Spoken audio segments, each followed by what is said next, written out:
we'll get going here. Okay. We have Ilya Viviani, second consecutive stage win here at the USA Pro Cycling Challenge. Levi Leipheimer, of course, the overall leader now for third day. And we're also joined by the most aggressive rider for today, Andy Schleck. Let's start with you, Levi. Tell us about the chase and certainly that last climb in order to get back to where the breakaway was and how your team fared today. I mean, you could never win this race without a team, and could never win it without a team as strong as Radio Shack. They were not only strong, but very smart and calm about the situation. We were able to keep it together and let a breakaway go that had no one really close on the classification. So we were able to let the gap get up to nearly 5 minutes. It was fine for us. And then the other teams who were interested in either stage win or attacking later, they started to chase hard, and we were able to sit back and relax a little bit. But of course, we knew there would be some attacks, especially on Swan Mountain, and it was very, very fast over the climb.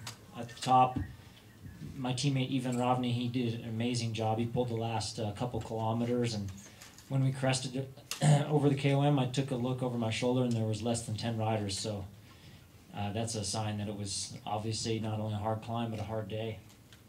Andy, on to you. You were joking around that you wish the race was 500 meters shorter. You attacked very hard on that final climb. Take us through the race today. I mean, first when we went on the first Rabbiters Pass, like everybody was on the limit. It was not like I didn't expect it did that hard. I did in training. It was actually quite an easy climb in training, but then in the race, I don't know about the others, but I was quite on the limit to stay up in the front group and over the top. I mean, the breakaway went, and that I could be there. It was like another breakaway who went by chance. It was the Lex who counted. So obviously, I could see straight away we were strong guys out there, and managed to. I mean, we had 4 minutes, and we kind of took it easy in front, and they took it kind of easy behind. But then in the end, of course, my chance, I didn't want to go to sprint. This final climb suit me pretty good, but couldn't get more than 15 seconds out of it. They catch me 4Ks to go, and yeah, I guess we gambled, Ivan, Lawrence, we gambled too long, and suddenly the peloton was there, and like within 2Ks to go, they still had 40 seconds, and then before the last turn, I turned around, and they were coming from behind. So, like I said, I wish it would have been 500 meters shorter. And Ilya, 2 stage wins. How does that feel? Yeah.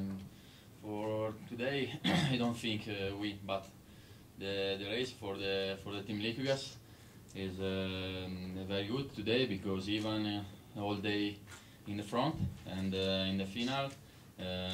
Is a perfect situation for my team, because even in the front, and me and Os are ready for the sprint. In the sprint, Os make a good, a perfect work for me, and I think I'm in the best mode. We also are joined by the UCI president, and who's been a guest of the race, Pat McQuaid. He'll be speaking after the athletes today. Glad to have you here, Mr. McQuaid. Questions? We have a wireless mic up here. Kevin's got it.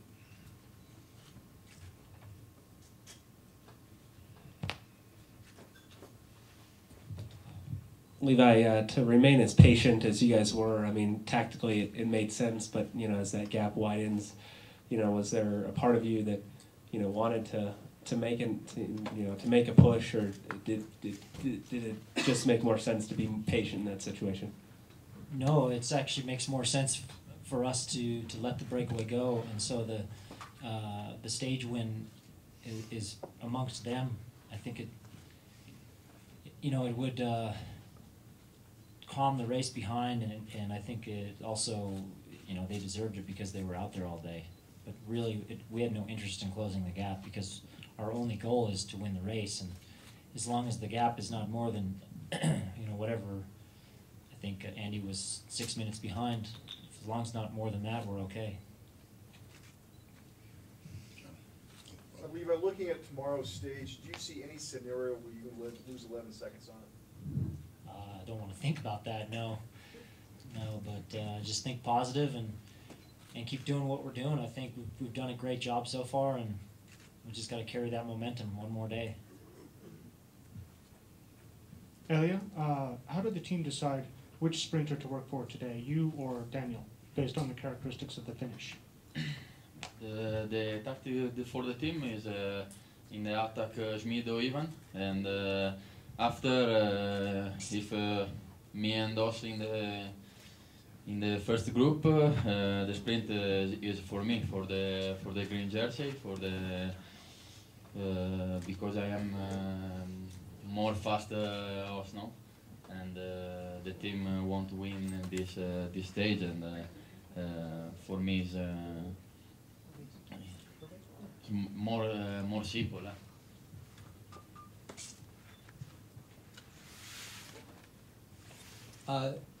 Question for Levi. Levi, should you win tomorrow, would you consider this win above your 3 wins at the Tour of California and perhaps even the win that you got at the Tour de Suisse this year?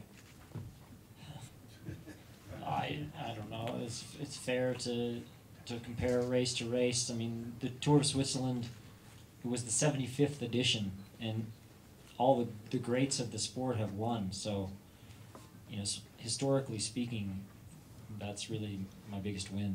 But if you look at the crowds and the attention that a race like California or here at the USA Pro Cycling Challenge, that's saying something. So I don't really want to go on record and say this win is bigger than that win. They're all great, and I would love to win tomorrow. It would definitely be one of my biggest. Take 3 more questions. Andy, talk about the support you've felt during the ride here in Colorado and what it's been like to ride here. I mean, as everybody know, I really like to race overseas.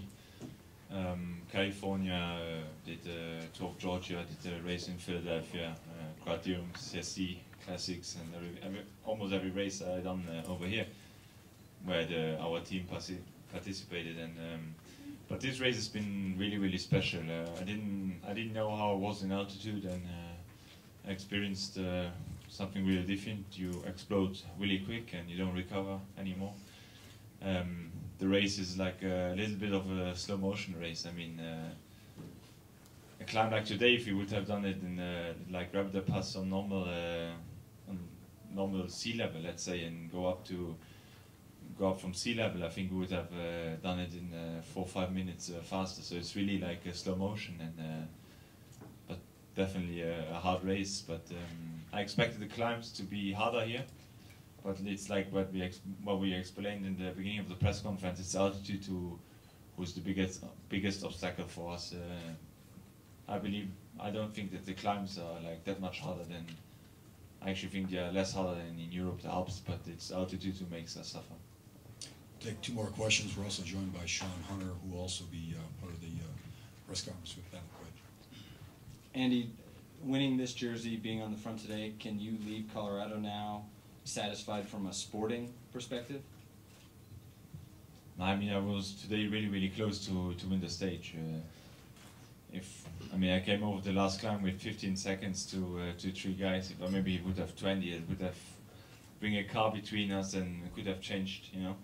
They catch me like 4 Ks to go, and then I even believe if I go to the sprint with Ivan and Laurens and Dam, I think I can win. I'm not a sprinter, but I'm not that slow either. So, but I had to gamble. I mean, I cannot pull from the top of the climb till 4 Ks to go, and then they catch me. Of course, I had to stay in their wheel, and yeah. But I will go home, and I think I did a good stage for myself today, and it was a good test for me. I have future goals this year, and I believe this race really brought my condition up again to a high level, and I'll be good for the next races. What are those goals? Well, last race of the season is Lombardia. It's a beautiful race and it's a classic. So I'll be right till there. And then of course the Canadian races are important for me and for my team. Get some points for the team there. And I believe I go home after this, recover, come back for Canada, and hope to do something. Andy, you said that you came early, and I want to know, did you find that to be as helpful as you expected it to be, to get to train before you started racing? Yeah, many people misunderstood. I mean, I came early here to train in altitude, not to specify, not specifically to train for this race. I came here because I wanted how I'm going to react in altitude, how I'm going to recover in altitude, and honestly, I expected to be better in this race. But it's really hard for me. I've been suffering every day, and actually today I start really feeling better again. But the main goal why I came early here is to see how I'm going to react in the next 2 weeks when I go back to sea level, to Europe, and that was the main goal why I came early here. That was not, of course, also for the race, but we're going to see where I'm standing 2 weeks from now on. Final question. Andy, in light of the altitude, would you consider coming back and doing this race again? And what did you think of the race overall, atmosphere-wise, logistics, road conditions, things like that? I think for the, the organization is similar than, it's the same race organization than you have in Tour of Colorado, so it's really secured for us. As a rider's perspective, we haven't had any bad hotels so far, so I love that. The race is really good, secured for us, and we have a beautiful parkour course, and I believe it's a race who's going to be really a lot bigger in the future. You shouldn't forget it's the first year where the race happened, where the race is done. If you look back, you go to Tour of California, the first year that race happened, there were not so many not so many people than we have here now, and we go up the climbs. It's like you go in the Tour de France in the Alps. Many spectators yesterday in Steamboat, and he was standing in 5 lines last kilometer. So I'm really surprised and didn't expect that many supporters over here. Will you come back, considering how you had reacted to the altitude? Well, I can only promise I'll be back I don't know my program, what I'm going to do next year, but probably I'll be back, but I cannot tell you now what I'm going to do next year. I tell you now I do the tour next year, but not for more. Okay, thank you gentlemen for your time. We're going to shuffle the deck. Sean, if we can move you over into the middle here. Thank you, Ilya. Congratulations on stage 1. And Pat, if we could start with you. Now been a guest of the event for several days. Could you give us your general impressions and your remarks? Yeah, I came here. First of all, I've known about this race for over a year when Governor Ritter and I think it was Lance started talking about it first, and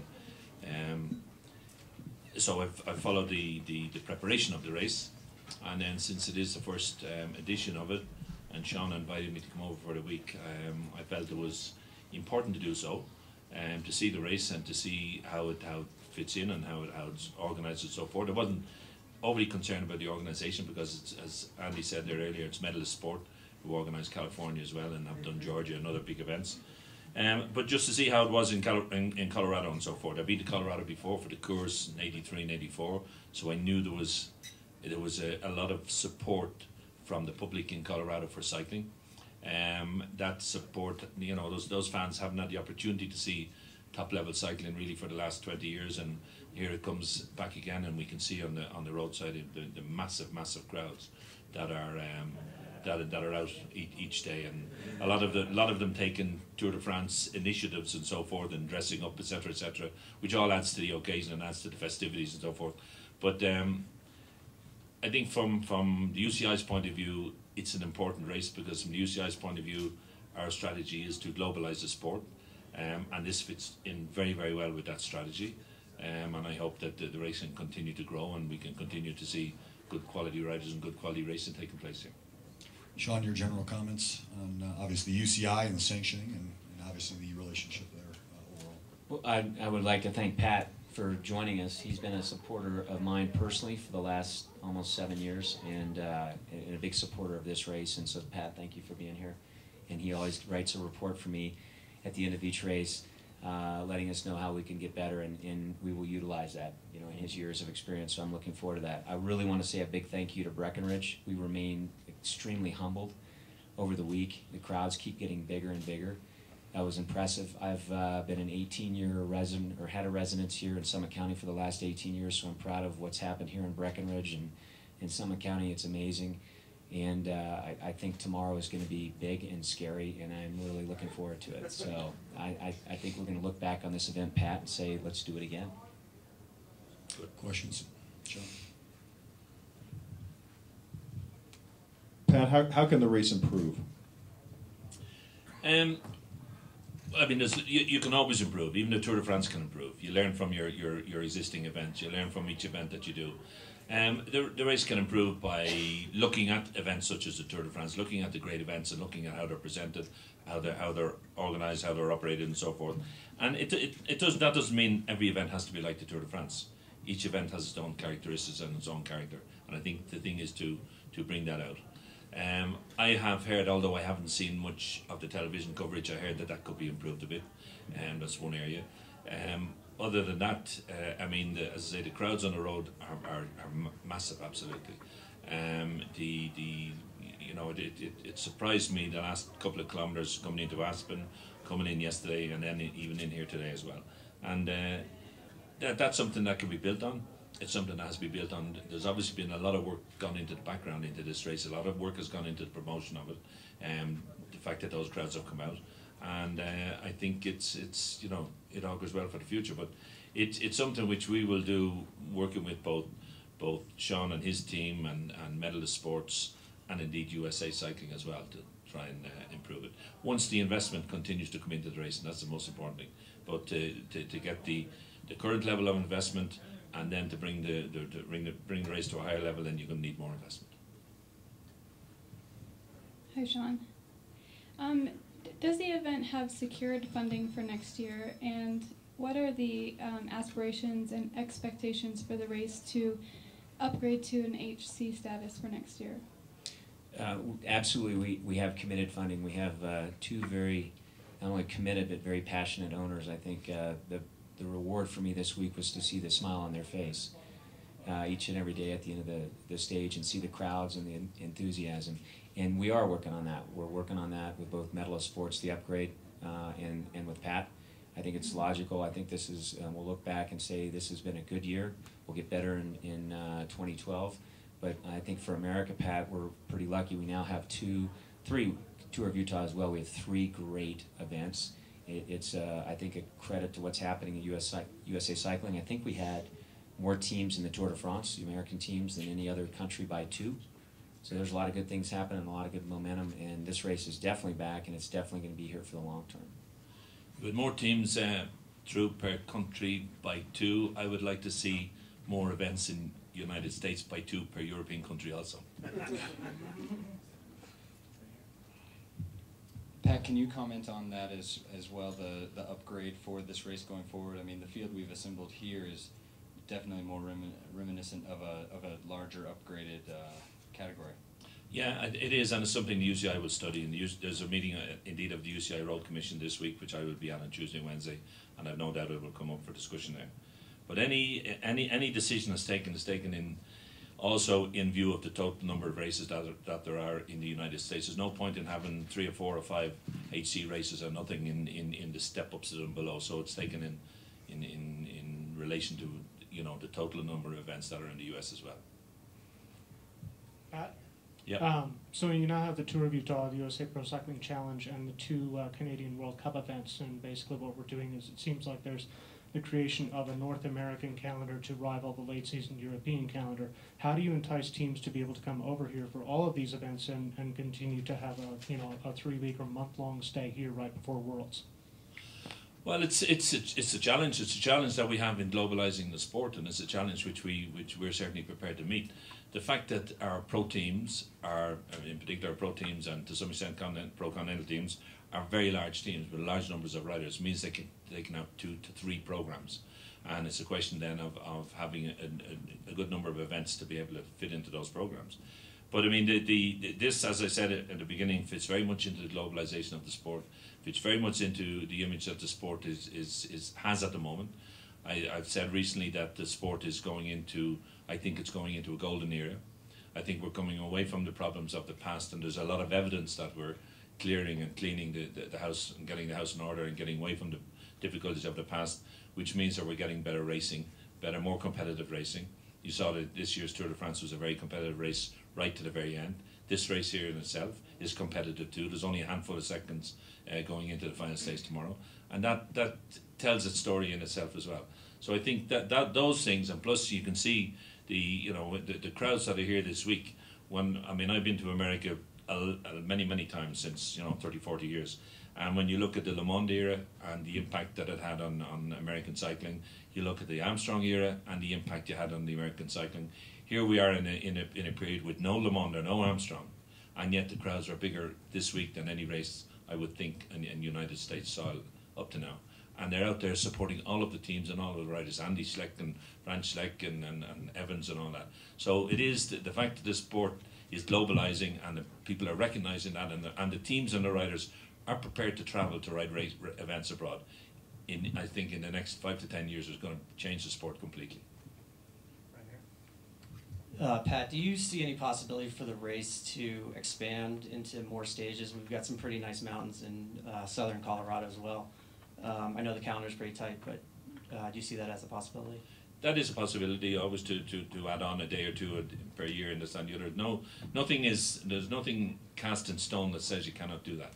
And if it fits in, and if the feedback from the teams in particular and the riders that come here, and particularly the important riders, I mean, you can add days on for the American riders and it wouldn't make any difference really. But when we add days on, we need to know from the European teams, the top teams that come here, how they feel about it and how they think, considering the Tour de France has finished only a couple of weeks ago, considering this is taking place now, and considering what comes after that, it needs to fit into that. The moment the 6-7 days is ideal, maybe add another 1 or 2 or whatever, and then who knows in the future the way the sport can change anyway.